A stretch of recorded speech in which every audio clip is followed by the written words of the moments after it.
भिवानी पहुंचे किसान नेता राकेश टिकैत ने भाजपा सरकार पर जमकर निशाना साधा। टिकैत ने एक बार फिर किसान आंदोलन के संकेत दिए हैं और कहा है कि देश भर में इसकी तैयारियां शुरू हो चुकी है। भिवानी में मीडिया से बातचीत करते हुए किसान नेता राकेश टिकैत ने कहा कि जल्द ही किसानों का बड़ा आंदोलन दोबारा से देखने को मिल सकता है।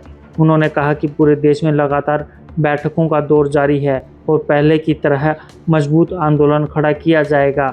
टिकैत ने सरकार पर हमला बोलते हुए कहा कि खेती घाटे का सौदा नहीं है, बल्कि दिल्ली की कलम बेईमान है। यही है और इनका पूरा परिवार है और भी जो साथी है, ये धरती तो भिवानी आंदोलन की हो रही और नई जागृति भी थी और हमारे एमपी साहब भी रहे तो उनका भी गांव से लगाव रहा। तो हम तो ये चाहते हैं कि अभी कमल भाई और लोग हैं, ये जैसे यहाँ पे आंदोलन में इन्होंने बड़ा सहयोग दिया जब मोर्चा चला दिल्ली में, तो ऐसे ही ये गांव गरीब किसान की बातचीत करते रहे। इनके जो लोग और यहाँ पे भी है वे भी खेती किसानी की बात करते हैं, तो वो करते रहे अपनी बातचीत और यही विचारधारा आगे बढ़नी चाहिए। सर, बायोमेट्रिक का प्रयोग जैसे मंडियों में कंपलसरी किया गया है, ट्रैक्टर की फोटो लगाना, तो इस प्रकार के नियमों से क्या जो ट्रैक्टर किराए वाला ट्रैक्टर होगा उसको तो जेल जाना पड़ेगा। अगर वो तीसरी बार वहां चला गया तो जेल जाएगा पक्का, उसे कौन छुटाओगा। और कहाँ ट्रैक्टरों के कागज पावे सब पे, यहाँ तो पता नहीं। हम तो ट्रैक्टर खरीद के ये आदमी ट्रैक्टर को तो नाम करवाता ही नहीं, और यहाँ पे 15 साल पुराना ट्रैक्टर दूसरे के नाम किसी के होगा नहीं भाई। एनजीटी के उससे 15 साल पुराना ट्रैक्टर अगर ये एनसीआर में होगा तो 10 साल है और नहीं तो 15 साल है। फिर ये कागज पूछते फिरेंगे, उसका ना रजिस्ट्रेशन पावे ना उस ट्रैक्टर का इंश्योरेंस पावे, तो ट्रैक्टर पे बंदी होंगे सारे। अच्छा, फिर जमीन है बाबा के नाम, ट्रैक्टर लेकर जाएगा पोता, गुंठा लगेगा बाबा का, उसकी उम्र है 80-95 साल। कोई जमीन है किसी लड़की के नाम, उसकी हो रही शादी, वे उसके ससुराल वालों से भेजेंगे नहीं भेजेंगे, खाते में पैसा भी उसी के जाएगा। फिर बताइए, तो ये एक राड जोड़ दी इन्होंने परिवार में भी। अब हमने कल अपना भी उदाहरण दिया, हमारे 11-12 खाते हैं परिवार में, लेकिन ज्वाइंट अकाउंट हमारा एक ही है, वही निकाल ले। जो खेती कर रहा है वही पैसे निकाल ले, वही कर ले। जब वो पैसे सबके खाते में अलग अलग चले जाएंगे तो कौन सा देने लग रहा है? जो दिल्ली में नौकरी कर रहा है वो तो देगा ही नहीं, नौकरी वाला देगा ही नहीं गाँव वालों को पैसे, अपने भाई को उसके पीछे पीछे फिरेगा। तो छूट छाट नहीं होती, अलग अलग परिवार और बटेगा इसमें। जैसे पहला सिस्टम चल रहा था ऐसे ही सिस्टम को चलने दो। ये खेती ज्यादा पढ़े लिखे सिस्टम से चलेगी नहीं। अब अंगूठा लगाओ वो लगाओ, अरे कोई कमती बत्ती अपना बेच लेता है।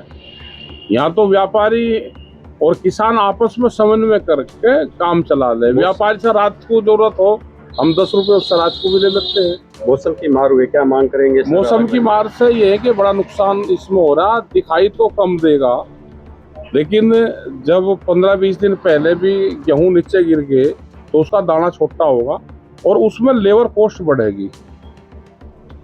अधिकारी तो कह देते हैं जी गेहूं तो है ही खेत में ही है, लेकिन जो उसकी लेबर कॉस्ट है वो लेबर कॉस्ट बढ़ेगी और उससे ये है कि इसकी भरपाई होनी चाहिए। खेत को इकाई मान के उसकी भरपाई हो।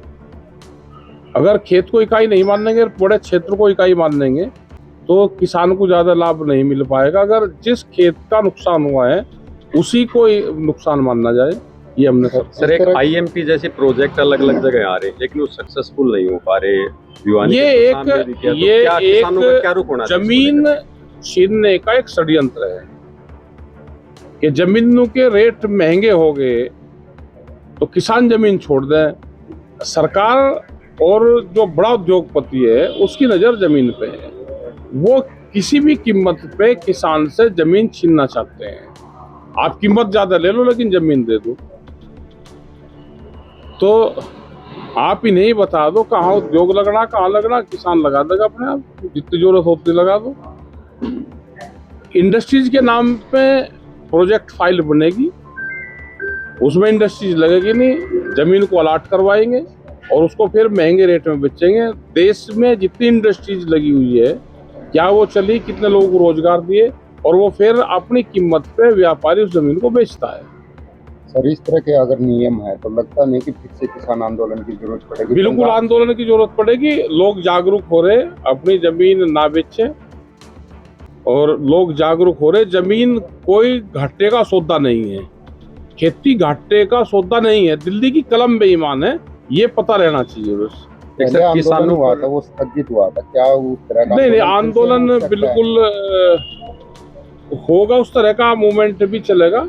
अभी पूरे देश में मीटिंगें चल रही है और जरूरत होगी तो वे मूवमेंट भी चलेंगे। सर, किसानों पर आरोप लगता है कि जहरीली खेती की जाती है, तो क्या कहते हैं पेस्टिसाइड? नहीं, पेस्टिसाइड से तो हम भी दुखी है। अब कैसे खेती करें, रास्ता बता दो। जहरीली दवाई दी किसने? इंडस्ट्रीज किसकी है? आप ऑर्गेनिक फार्मिंग की तरफ लेकर चलो किसानों को, आप उस पर सब्सिडी दो। भाई, पहले एक दुकान होती थी, आज 20-20 दुकानें, गांव-गांव दुकान हो रही। और उस तरह के ये सीड लेकर आए, सीड के साथ में दवाई भी लेकर आए। कौन से सीड पे कौन सी दवाई काम करेगी, वो सीड बताते हैं। अब तो जो सीड कानून जो आ रहा है नया, बीज विधायक, वो तो और भी खतरनाक होगा। पेस्टिसाइड बिल, सीड बिल, बिजली मेंटेनेंस बिल, ये जो आ रहे हैं, ये तो पूरा खेती को, किसानी को, गांव को चौपट करेंगे। सर, ईरान जो युद्ध है उसके चलते इस बार हो सकता है कि खाद की भी मारामारी होती है, जिस तरह से गैस और पेट्रोल। आज से पहले खाद, 50 साल पहले खाद यहाँ पे था ही नहीं। खाद की बीमारी से हमको बगल हटना पड़ेगा। हम क्यों इतनी पैदावार करें? जब भी किसान ने पैदावार करी है, टमाटर की खेती करते हैं तो शाम क्षेत्र में, अगर पैदावार हमने ज्यादा कर दी तो हमको रेट कम मिलते हैं। क्यों पैदावार कर रहे हैं हम ज्यादा? कम प्रोडक्शन भी हमको करना पड़ेगा। एग्रीकल्चर हड़ताल का कॉन्सेप्ट भी अख्तियार करना पड़ेगा हमको।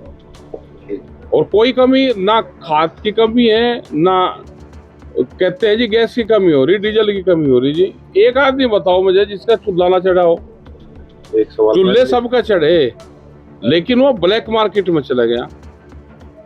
कोई आदमी ऐसा नहीं रहा कि मेरा सिलेंडर नहीं है, मुझे एक आदमी बताओ कोई। लेकिन वो जो 1100 रुपये का, 900 रुपये का सिलेंडर था, वो 2000 रुपये का कर दिया, ब्लैक कर दिया। ये व्यापारियों की सरकार है, उद्योगपतियों की सरकार है। ये ब्लैक मार्केट पे विश्वास। देश में दुग्ध उत्पादन और उसकी जिस प्रकार से खपत है, उसमें बहुत बड़ा गैप है, नकली खूबसूरती का। तो किसान को ऐसे में क्या अपनाना चाहिए? देखो, किसान तो अपना काम कर रहा, जो मॉनिटरिंग कमेटी है सरकार उस पर ध्यान नहीं दे रही। जिस तरह से दूध नकली आ रहा, अगर उस पर कंट्रोल हो तो किसान को भी फायदा होगा। और जैसे ये बाहर से दूध मंगाने की कोशिश कर रहे, तो ये किसान तो बर्बाद हो जाएगा। टर्की एक देश है हमारा, वहाँ पे संगठन है, चिफ्टी सैन उस संगठन का नाम है।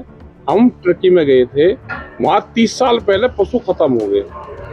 तो ऐसा ही हाल यहाँ पर होगा कि अगर दूध की पॉलिसी यही चलती रही और बाहर से दूध आया और नकली दूध आया, आम लोगों को दूध नहीं मिलेगा, पशुधन यहाँ का खत्म होगा।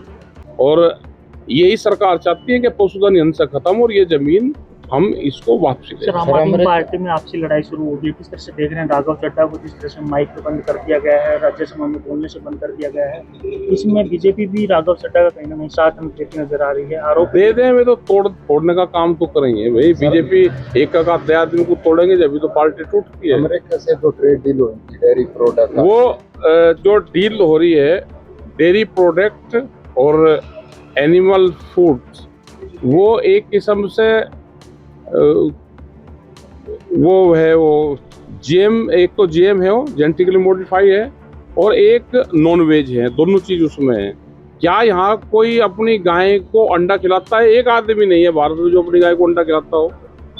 वहां से पूरा एनिमल फीड, मीट आएगा, उसके साथ में नॉन वेज आएगा। वेजिटेरियन है ही नहीं, पशु हमारा वेजिटेरियन है, लेकिन वो दोनों फीड आएगा। जो वहां से मिल्क आएगा, वो मिल्क भी वही आएगा। और मिल्क, सोया मिल्क आएगा, सोया मिल्क भी जीएम है। जीएम किसी आदमी को नहीं पता कि जीएम प्रोडक्ट है क्या। आप ऐसे देश में जहाँ पे पता ही नहीं कि आप जीएम दे रहे हो, वहाँ की जनता को आप अवेयरनेस करो कि जीएम है क्या, तो खतरनाक है, उसका हम पूरा विरोध करते हैं।